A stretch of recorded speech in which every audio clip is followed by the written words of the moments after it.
আজকে আমরা হচ্ছে কোন সালে আছি? হ্যাঁ, 2025 সাল শেষ, আমরা 26 সালে প্রবেশ করব। তো 1500 শতকের সময়ে এই ধরনের টেকনোলজি কিচ্ছু ছিল না। আজকে যে আমাদের টেকনোলজি আছে, এই টেকনোলজি ছিল না তখন।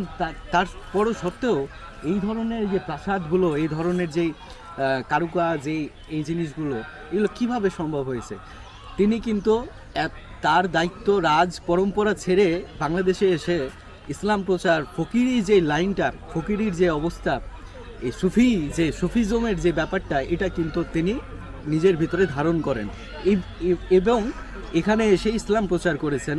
জঙ্গল পরিষ্কার করে হচ্ছে মানুষ থাকার বাসযোগ্য স্থান করে তুলেছেন।